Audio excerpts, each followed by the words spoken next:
Toots Gone, etc., etc. Quite strong. But the other mainstream where we're tapping from Bob Marley days to now, more like it's more, what we call it, the white regular blanc. Them running things.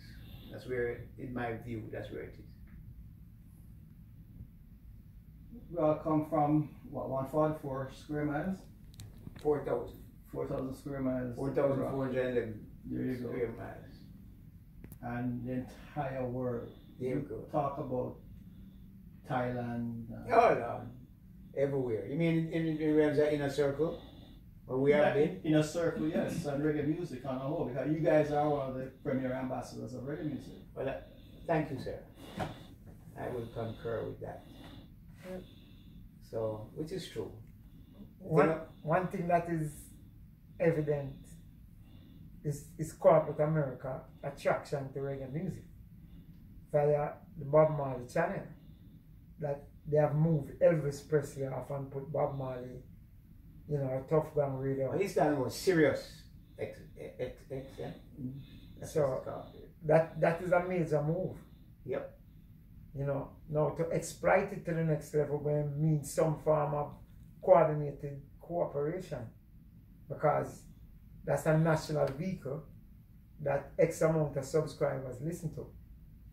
And reggae, if you look in the regular ways that they promote music, they look for a heartthrob, which is a young kid.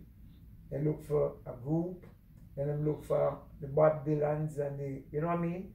To find that individual person, and reggae kind of carved out that organically, because Bob Marley, Toots and the Maytals, you know. So can we get back that flavor to season the food? I don't know. I don't know. When you say reggae, you know,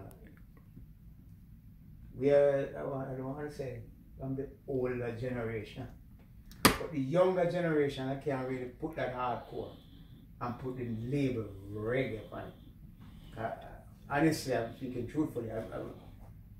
It's music from Jamaica with a twist, with a, them say dancehall mixed with, you know, hip hop mixed, you know, it's not really as when you say reggae. Because most of the people in the world, when they say reggae, yes, they're thinking about it come from Jamaica. But two is more like them dealing with Bob Marley. They're looking more for the old school. The old school kind of way. From music from the 70s. Some even ska. Even ska, yeah. Looking at that. But not what's going on in Jamaica today.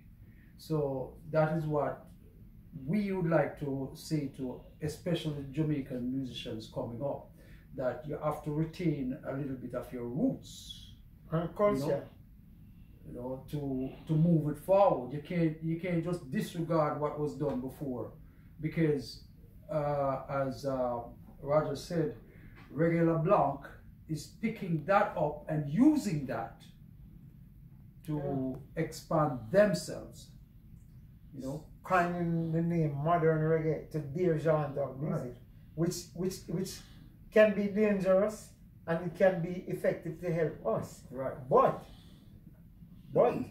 Jamaica being like a multiracial place, if I don't want for a better word, a light-skinned pretty boy come up, that don't say him can't bust through.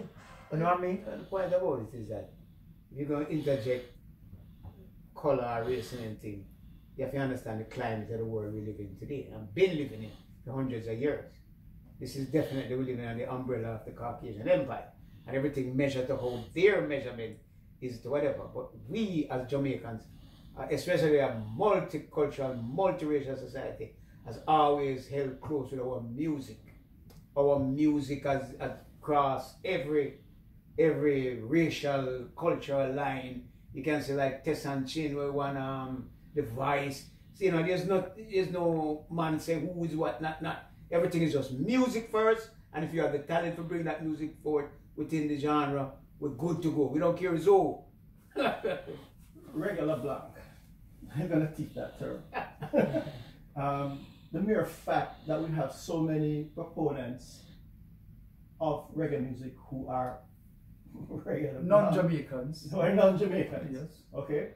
What does that say to you as some of the earlier proponents of reggae music, the three of you gentlemen sitting here?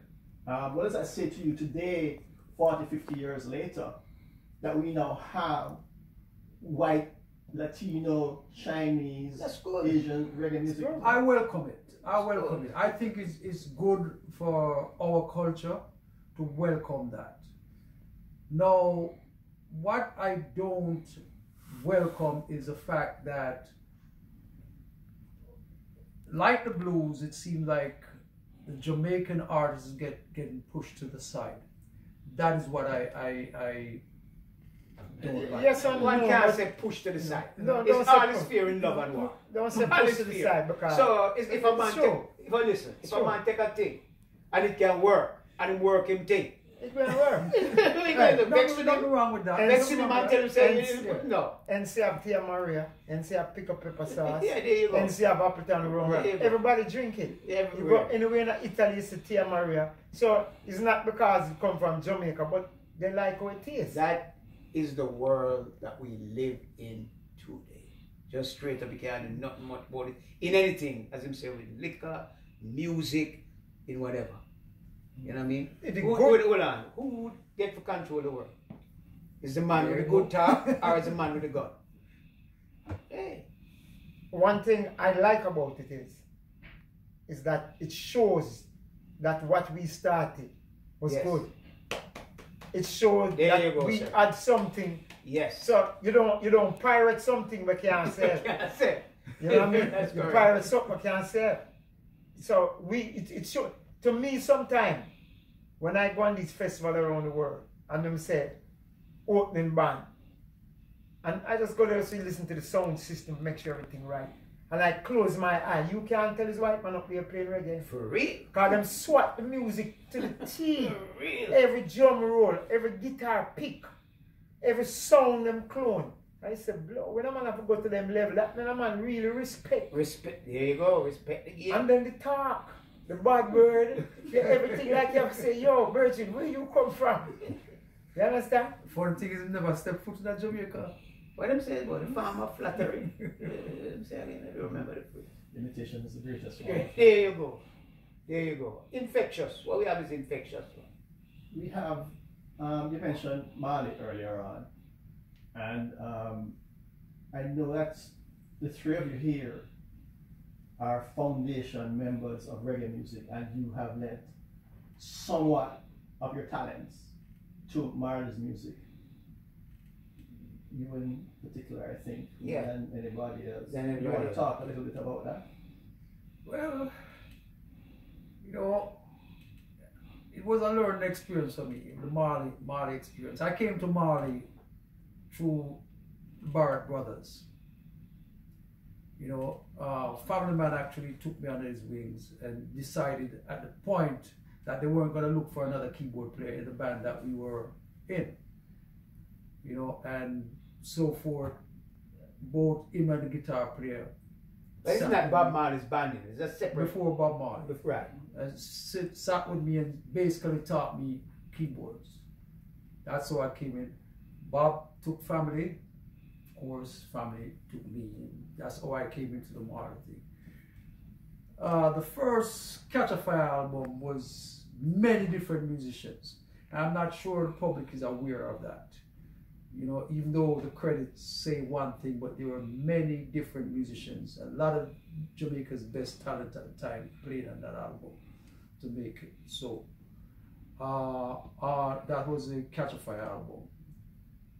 On the Naughty Dread album is where I actually came in for the whole album, and also Rastaman Vibration, which was that. I've done takes on other tracks on different albums from that, but those were mainly outtakes from those main sessions. Sitting here in 2021, would you care to speak to the influence of those early Mali music